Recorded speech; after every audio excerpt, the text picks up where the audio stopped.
Alright, quick and easy video today. The Oscars happened last night. I watched them. Here are my thoughts on the winners. Actually, first, I think I'm going to talk about the show overall. I think Jimmy Kimmel was a fine host. He's hosted before. I've never really minded the stuff with him. Although, some jokes just didn't land with me. I liked the bit with John Cena streaking. I thought that was funny.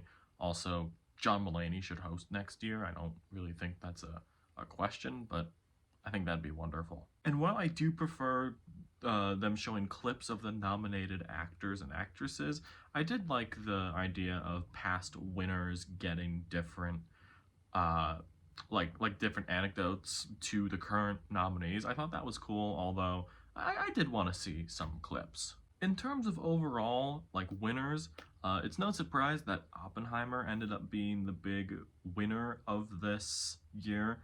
It had 13 nominations overall. It took home 7. It won Best Picture, Director, Actor for Cillian Murphy, Supporting Actor for Robert Downey Jr., Original Score, Cinematography, and Editing, of all things. And yeah, those are the ones that it deserved. It wasn't a full-on sweep. It ended up losing in a category that I thought it was going to win. I'll get to that a little bit later, though. But yeah, Oppenheimer just ended up being a force to be reckoned with. The movie, not the guy. And I think it ended up being a pretty deserving win. We don't really get too many blockbuster Best Picture winners recently. We haven't gotten one recently, I should say. And I think this was a very deserving win. Hell, if you follow me on Letterboxd, I called it from opening day. I'm proud of that one. The second most nominated movie of the night actually ended up winning the second most awards of the night, and that was Poor Things. That ended up winning Best Actress for Emma Stone, and kind of ended up being a little bit of a sweep in technical aspects where Oppenheimer didn't really win. Poor Things also took home Best Production Design, Best Makeup and Hairstyling, and Best Costume Design, which I'll get to some of the snubs later on with that because there were a couple surprising ones in there for me. The only other movie to win more than one Oscar this year is actually The Zone of Interest, which ended up winning Best International Feature, which was no contest because France ended up not selecting Anatomy of a Fall. So there's that. It's a whole big thing with that. I'm not gonna get into it, but just there was some drama around that. Its second win actually ended up being for its sound and like sound editing, sound design, all that, and it beat out Oppenheimer, which I really thought was gonna win. Having seen Zone of Interest only once, it's not personally my cup of tea, but I do want to give it another shot later down the line. But it winning Best Sound is pretty great, and that's actually a big thesis statement with a lot of the other picks that I ended up predicting, but I ended up not getting right. The movies that only got one win only ended up being American Fiction for its screenplay, Anatomy of a Fall also for its screenplay, Barbie for Best Original Song, The Boy and the Heron for Best Animated Feature, which I'll talk about that a little bit later, and The Holdovers for Best Supporting Actress with Divine Joy Randolph. Each of them were the only wins those movies got. And also, speaking of only wins, Wes Anderson ended up getting his first Oscar last night with his short film, The Wonderful Story of Henry Sugar. He ended up not accepting it at the show because I'm pretty sure he's off filming his next movie right now. And I have to mention this because, like, at the time of this recording, it was announced a couple hours ago that Wonderful Story of Henry Sugar, along with the 3 other short films that he had made for Netflix, are getting edited together into a movie. There were rumors about this being the original format of it, and they broke it up into different sections to qualify for Best Live Action Short Film. And does that count as category fraud? I mean, Henry Sugar is very deserving of this. I mean, that's really the only one I watched. I didn't really have a horse in that race, but it's just something to see. Hopefully that means maybe it'll get some sort of physical release soon. I don't know, that's wishful thinking. In terms of movies that were entirely shut out, movies with more than one nomination, I will say. The Creator, Maestro, Mission Impossible Dead Reckoning, Napoleon, Nyad, Past Lives, that one hurts, and Society of the Snow all got shut out. But I do think the biggest talking point of the snubs is Killers of the Flower Moon. It was the third most nominated movie of the ceremony. It had 10. It had a good amount of nominations. And it did not win a single one, which is actually I guess it's now becoming a trend for Martin Scorsese's movies, as along with The Irishman also getting a lot of nominations and not winning a lot of them. It's a sad trend, but because, his last three movies have been very good, but I don't know, it just ended up happening. Now I'm going to talk about the snubs slash surprises that I think are worth mentioning here. I feel like the biggest one of the night is actually Best Actress, where Emma Stone ended up winning for Poor Things over Lily Gladstone for Killers of the Flower Moon. I have to preface this with saying that these two performances both ended up being some of my favorite acting moments and performances in general of 2023. This category was going to give me a heart attack, and honestly, if part of me thinks that Lily Gladstone should have stayed in supporting because she would have locked that shit up. I get it. But I really had no idea where this was gonna go. I was really shocked. Part of me is kind of shocked, and part of me is also not shocked that Emma Stone won.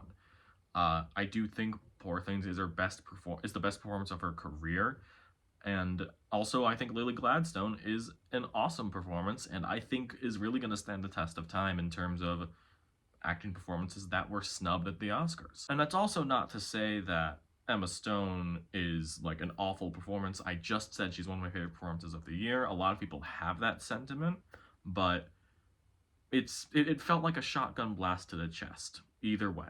I could say the exact same thing about Best Animated Feature, where The Boy and the Heron ended up winning over Spider-Man Across the Spider-Verse. Now, Spider-Verse is one of my favorite movies of 2023. I really love that movie, but also on top of that, The Boy and the Heron is not really one of my favorite Miyazaki movies or Ghibli movies in general. I really respect The Boy and the Heron. I am willing to give it another shot. They just announced that it's going back to theater since it won Best Animated Feature. And honestly, I'm gonna try and catch the English dub since I watched the original Japanese language version with subtitles when it first came out. And while I do appreciate The Boy and the Heron's win for the sake of 2D animated movies, especially hand-drawn movies, like animated movies, I really appreciate that.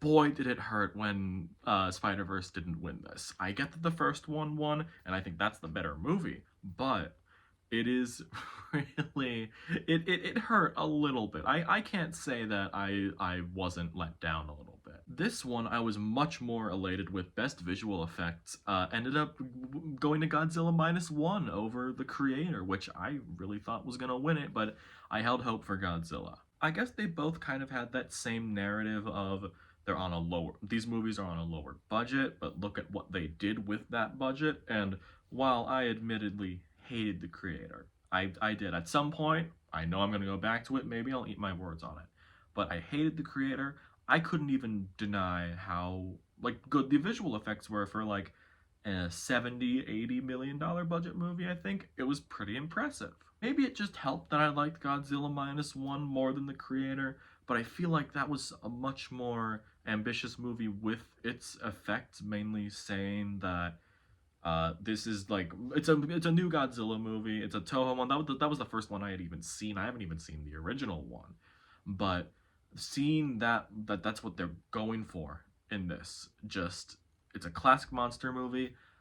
The Oscars don't usually go for that kind of stuff, and the fact that it did win, I think, really showed how special this movie is, and I think it's cool. These next two kind of go hand in hand, so I'm gonna say them both. Best costume design and best production design both end up going to Poor Things when I kind of thought they'd go to Barbie. Again, that's not to say that I don't think Poor Things was bad or anything, but it was so ambitious in terms of like overall designs. I also think I gotta shout out makeup for Poor Things because, well, honestly, I picked that to win just for Willem Dafoe alone. I mean, look at that. That ended up winning.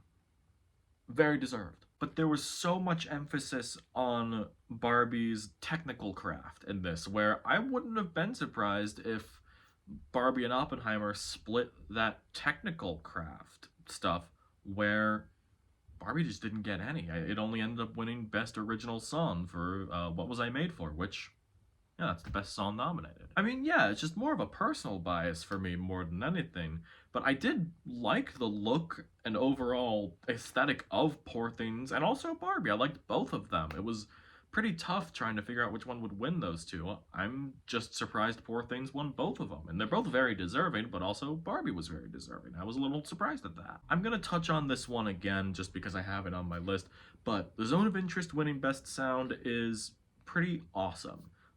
Even if it's over Oppenheimer, and I really thought it was gonna be Oppenheimer just because of the address he gives to the people after they drop the bomb, and but hey, the Zone of Interest's sound work is really crucial to the movie, and I really think that's great. In another world, I think Micah Levi's score for the Zone of Interest would have also been nominated instead of like Indiana Jones.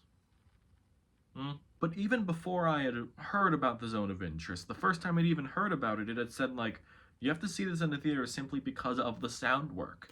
And yeah, no, I'm not, looking back on it, I'm not surprised at one. I just can't believe the Academy went for it. And that is very cool. Those are pretty much my thoughts on the Oscars. I feel like this is one of the best years for the ceremony in a while, mainly because even when I was wrong about a big category and what I thought was going to win, the winner was still ended up being like my second favorite choice, or in cases my own personal choice to win, because I was just like, that's predicting. Yeah, I think people will look back fondly on these Oscars and like, oh yeah, that's a good ceremony.